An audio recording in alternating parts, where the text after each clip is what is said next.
Hello. যে আমরা আপনাকে শুনতে পাচ্ছি, টেলিভিশনের ভলিউমটি কমিয়ে প্রশ্ন করুন। আসসালামু আলাইকুম, আমি সাইফুল ইসলাম বলছি পোস্টগ্রাড চট্টগ্রাম থেকে। জি বলুন।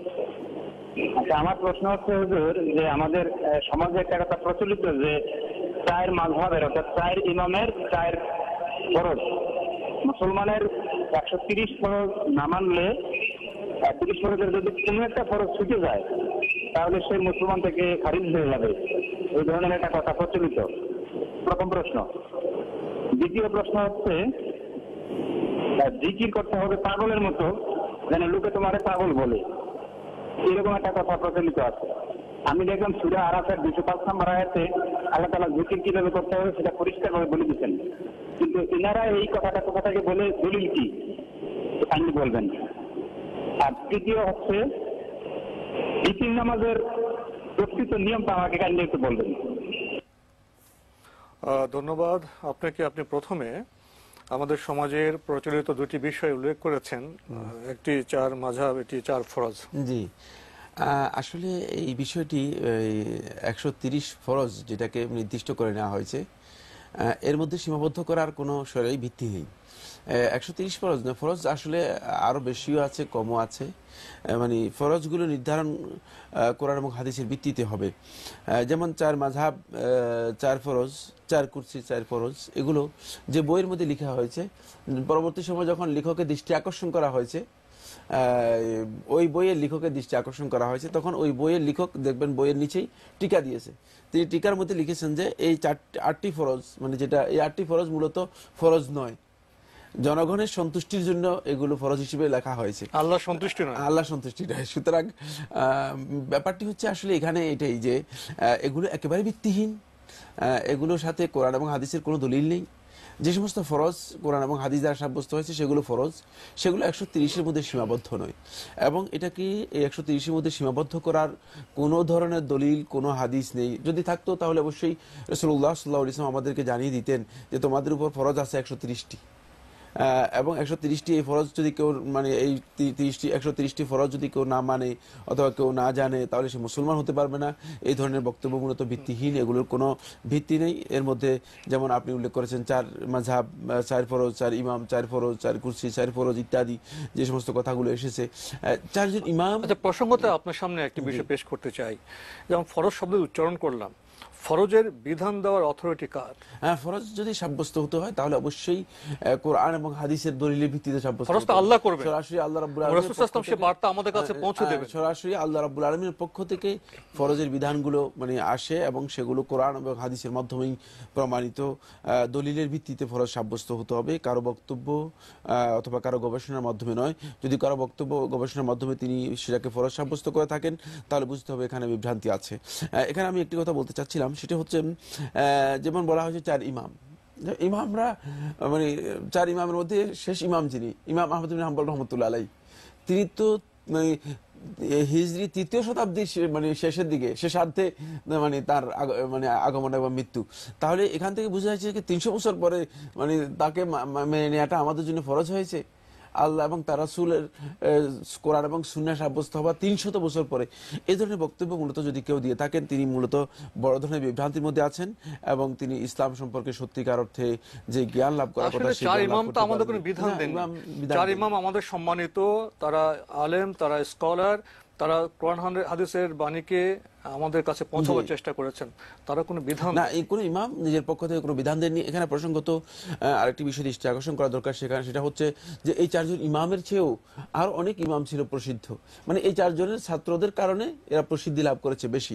মূলত আরো বড় বড় ইমামরা ছিল, আরো বড় বড় ইমামরা ছিল, যেমন ইমাম তাওয়ারি রহমতুল্লাহ আলাইহি ছিলেন, ইমাম সুফিয়ান আস-সাউরি রহমতুল্লাহ আলাইহি ছিলেন, ইমাম আব্দুর রহমান আল আউজাঈ রহমতুল্লাহ আলাইহি ছিলেন, তারপর ইমাম লাইস ইবনে সাদ আল বিসরি রহমতুল্লাহ আলাইহি ছিলেন। এদের মাযহাবও ছিল, এদের বক্তব্যও ছিল। আমাদের লাইনের প্রশ্ন আছে, এই ভাই আরো প্রশ্ন আছে। মূল কথা হলো চার মাযহাব, চারটি ফরজ, বিশ্বাস করার কোনো কারণ এর কোনো সুযোগ নেই। উনি আরেকটি প্রশ্ন করেছেন যে প্রচলিত বক্তব্য জিকির করতে হবে পাগলের মতো। প্রসঙ্গত তিনি সূরা আরাফের 5 নম্বর আয়াতের কথা উল্লেখ করেছেন জিকির কিভাবে করতে হবে। তো জিকির করতে হবে পাগলের মতো, এটা কতটা ঠিক? না, জিকির পাগলের মতো করতে হবে, এই এই যে বক্তব্যটুকু, এটা হাদিস দ্বারা সাব্যস্ত হয়নি, এটা একটা মিথ্যা হাদিস। এই হাদিসটুকু মিথ্যা এবং দাইফ, গ্রহণযোগ্য নয়। এটি কারণ জিকির, আল্লাহ সুবহানাহু ওয়া তাআলা জিকির করতে আমাদেরকে নির্দেশ দিয়েছেন। সেখানে জিকির করতে নির্দেশ দিয়ে আল্লাহ তাআলা বলেছেন, ওয়াদউল্লাহা তাদাররুআন ওয়া খুফিয়াতান ইন্নাল্লাহা লা ইউহিব্বুল মু'তাদিন। তোমরা আল্লাহ রাব্বুল আলামিনকে ডাকো তাদাররুআন, অত্যন্ত বিনয়ের সাথে, এবং খুফিয়াতান, গোপনে। সেখানে একেবারে ডাকার কথা বলে দিচ্ছেন, আল্লাহ রাব্বুল আলামিন গোপনে কথা বলছেন। এরপর বলতেছেন ইন্নাল্লাহা লা ইউহিব্বুল মু'তাদিন, আল্লাহ সুবহানাহু ওয়া তাআলা সীমালঙ্ঘনকারীদের পছন্দ করেন না।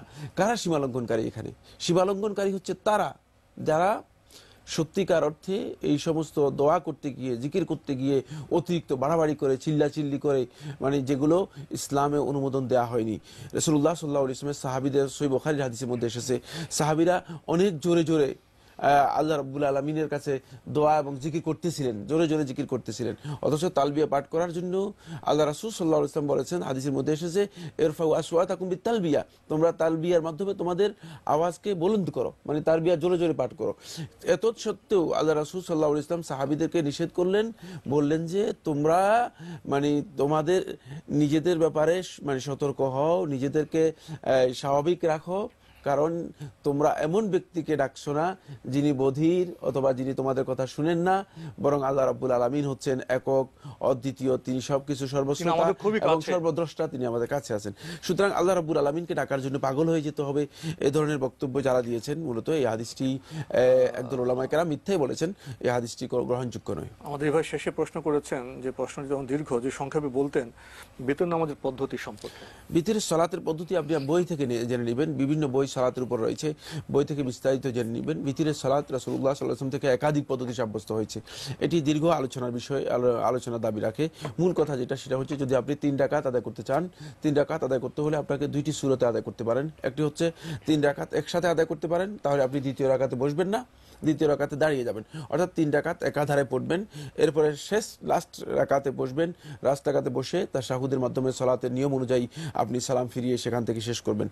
আর আরেকটা হচ্ছে 3 রাকাত আদায় করবেন, 3 রাকাত আদায় করতে হলে 2 রাকাতে আপনি সালাম ফিরাবেন, এটাকে শাফা বলা হয় থাকে, অর্থাৎ জোট 2 রাকাত নামাজ পড়বেন, তারপরে 1 রাকাত নামাজ পড়বেন। 1 রাকাত নামাজ পড়ে সেখানে আপনি সালাম ফিরাবেন স্বাভাবিক নিয়ম অনুযায়ী, তাশাহুদের পরে সালাম ফিরিয়ে তারপরে শেষ করবেন। প্রসঙ্গত একটি কথা বলতে হয়, সেটা হচ্ছে বিতিরের সালাতের মধ্যে দোয়া কুনুত রয়েছে। দোয়া কুনুতেও রাসূলুল্লাহ সাল্লাল্লাহু আলাইহি ওয়াসাল্লাম থেকে বৈচিত্র্য আছে। সেটি হচ্ছে দোয়া কুনুত আপনি ইচ্ছা করলে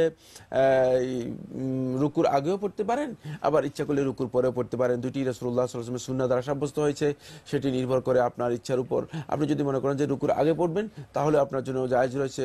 রাসূলুল্লাহ সাল্লাল্লাহু আলাইহি ওয়াসাল্লাম বেশিরভাগ ক্ষেত্রে যে সমস্ত প্রমাণ পাওয়া যায়, দেখা যায় যে রাসূলুল্লাহ সাল্লাল্লাহু আলাইহি ওয়াসাল্লাম রুকুর পরেই দোয়া কুনুত পড়েছেন, এই ধরনের বর্ণনা পাওয়া যায়। সুতরাং দোয়া কুনুত রুকুর পরেও পড়তে পারেন, রুকুর আগেও পড়তে পারেন, দুটি সুন্নাহ দ্বারা সাব্যস্ত হয়েছে। তো রোগীর আগে করতে গেলে কি রাফিয়াদান করতে হবে? তিনি যদি মনে করেন যে রাফিয়াদান করবেন, তাহলে রাফিয়াদান করতে পারেন। এটি সাহাবীদের আমল দ্বারা সাব্যস্ত হয়েছে। যেহেতু দোয়ার ক্ষেত্রে সাহাবীদের যেখানে হাত তোলার কথা এসেছে, সাহাবীরা যেটা আমল করেছেন এটি সাব্যস্ত হয়েছে, সেখানে উত্তম হচ্ছে হাত তুলে হাত তুলে দোয়া করবেন এবং দোয়া করার পরে তিনি হাত ছেড়ে দিবেন দোয়া করার পরে তারপর রুকুতে যাবেন। জি, যারা 1 রাকাত পড়েন তাদের? হ্যাঁ, 1 রাকাত পড়লেও এটা সহজ পদ্ধতি। সেটা হচ্ছে শুধু 1 রাকাতের তিনি নিয়ত করবেন এবং 1 রাকাত পড়বেন, পড়ার পরে তিনি কুনুত রুকুর আগেও কুনুত আদায় করতে পারেন, রুকুর পরেও কুনুত আদায় করতে পারেন। এরপরে স্বাভাবিক নিয়মে তাশাহুদ করে দুদিকে সালাম ফিরিয়ে তিনি শেষ করবেন। এবং 1 রাকাত পড়াও জায়েজ রয়েছে, রাসূলুল্লাহ সাল্লাল্লাহু আলাইহি ওয়াসাল্লাম সাহাবীদের আমল দ্বারা সাব্যস্ত হয়েছে। মুআবিয়া রাদিয়াল্লাহু তাআলা আনহু 1 রাকাত পড়তেন, এটি সহিহ হাদিস দ্বারা, সহিহ বর্ণনার মাধ্যমে সাব্যস্ত হয়েছে। প্রিয় দর্শক, আমরা খুবই গুরুত্বপূর্ণ কিছু বিষয়